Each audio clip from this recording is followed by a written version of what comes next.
За гишүүдтэй энэ өглөөний мэндийг хүргье. За бид нар өнөөдөр 2026 оныхоо төсвийг хэлцэж байна.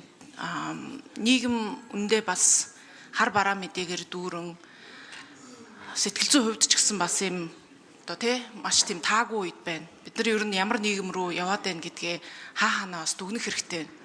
Тэг яг 26 онд бид нар хөгжлийн төлөвлөгөөгөө яаж зөв явуулах уу, яах уу гэдэг энэ нөхцөл байдал дээр бид нар үнэхээр асуух ёстой асуултууд маш олон байна.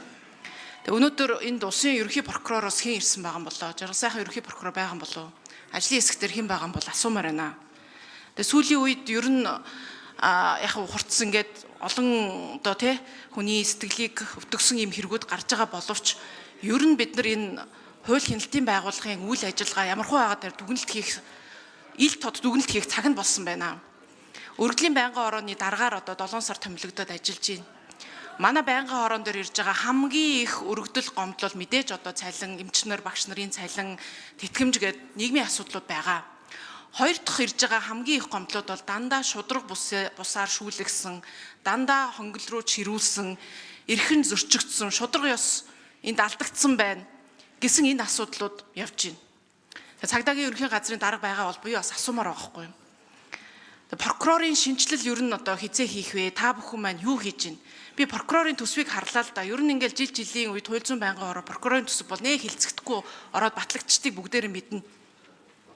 2022 онд дөнгөж 4 жилийн өмнө прокурорын нийт төсөв бол нэг 60 тэрбумд байсан юм байна. Тэгээ одоо 4 жилийн дараа 2026 он 143 тэрбум, бараг 144 тэрбум гээд 2.1 хэд дахин чим ихссэн байна. Хөрөнгө оруулалтын зардал гээд жилд 25 тэрбум тавьж байна. Баахан газар цементээр байшин барьж байна.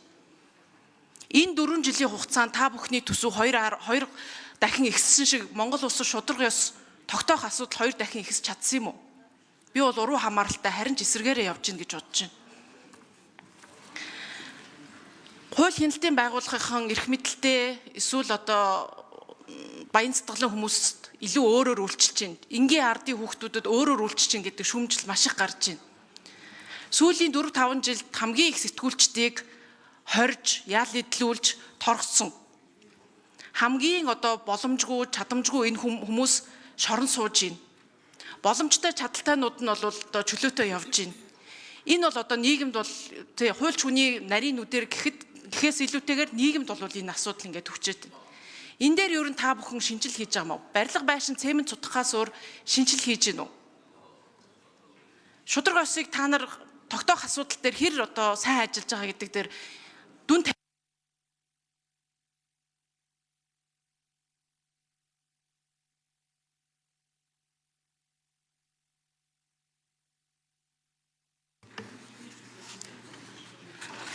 За улсын хурлын гишүүн Номын Чимгийн асуултанд 4 номерын микрофон дээрээс харуулах уу?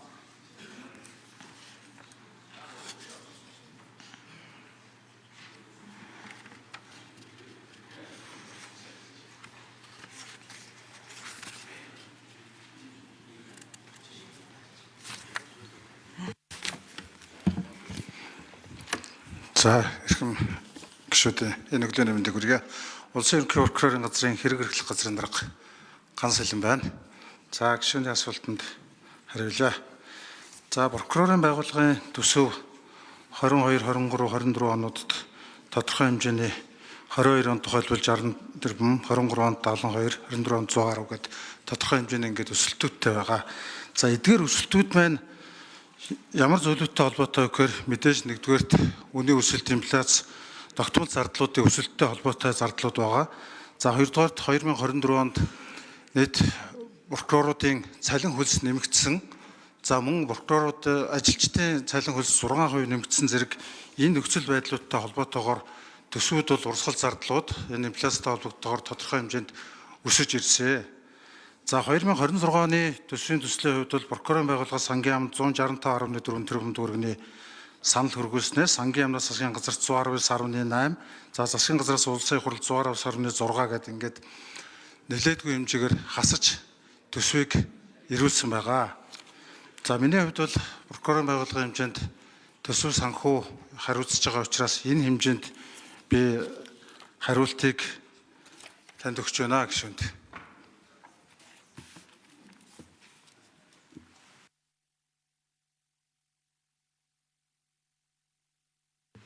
За Номын Чимэг гишүүн нэмж тодруулъя. За тамийн газар хэрлэх газрын дарга нэрсэн юм байна. Тэгэхээр эндээс томилогдсон бас албан тушаалтан биш байгаа учраас төсөвдөр та бүхэн яг хэлж ин л та инфляц гэдэг. Тэгээ 2022 онд 60 тэрбум байжгаад одоо 143 тэрбум тий 2 дахинаас илүү байна шүү дээ. 22 онд ард иргэдийн цалин энгийн одоо хүмүүсийн цалин амжиргаа хэд байсан энэс 2 дахин ихс чадсан уу гэдэг дээр үгүй шүү дээ. Тэгэхээр ийм төрийн байгууллагуудынх нь хууль хүчний байгууллагуудынх нь төсөв мөнгө нь ихсээд байдаг, цементээр баахан байшин бариад байдаг. Энэ яг болох юм уу? Энэ жилийн орж ирж байгаа төсвийг ч харахаар бараа үйлчилгээний бусад зардал гэдэг одоо юу гэж харахаар 5 дахин ихссэн байгаа байхгүй юу? Бараа үйлчилгээний зардал, бэлтгэлийн зардал гэж ах шиг 5 дахин ихссэн. Яг энүүгээр та бүхэн үнэхээр прокуроруудад чадахжуулах, сургалт судалгаа хийх, шудраг ёсыг тогтооход те хэрэгтэй юм хийж чадчих гинүү. Төсөв нэмэгдээд байдаг эн чинь үр дүнд гарахгүй байна. Улс төрчин нар явах вэ? Хариуцлага хүлээгээд За ганц сэлэм дарга нэмж хариулъя. 4 номер. Тэр 2022 оны төсөвдөр түрүүлсэн 60.5 тэрбум төгрөгөөс энэ жил 145.7 тэрбум төгрөгний 165.4 төгрөгний санал хөргүүлснээс засгийн газраас улсын хурал 119 тэрбумыг одоогор хянаж хөргүүлээд байгаа. За энэ дээр бид бүхэн дээр тавигдах зардлууд маань гэх юм бол хөрөнгө оруулалтын зардал дээр тодорхой хэмжээний 29 сая тэрбум төгрөгийн зардал байгаа. За эдгээр зардлууд маань юу гэхээр дүүргүүдийн нэгдсэн барилга, эрүүгийн иргэн архив, за Сүхбаатар аймаг Булган аймгийн дандаа шилжих хөрөнгө оруулалтын л цөөхөн эдэн дөрвөн барилгын л ийм зардлууд байгаа. Шинээр хөрөнгө оруулалт барилга байшин дээр бол тодорхой хэмжээнд зардал тавигдаагүй. За прокурорын байгууллагын хэмжээнд сургалт судалгааны хүрээлэн ажилдаг. Энэ дээр прокуроруудын сургалт, за мөнгө угаах, авилга гэмтрэгээс урдсан сэргийлэх чиглэлээр тодорхой хэмжээний сургалтуудыг прокуроруудын дунд жил болгон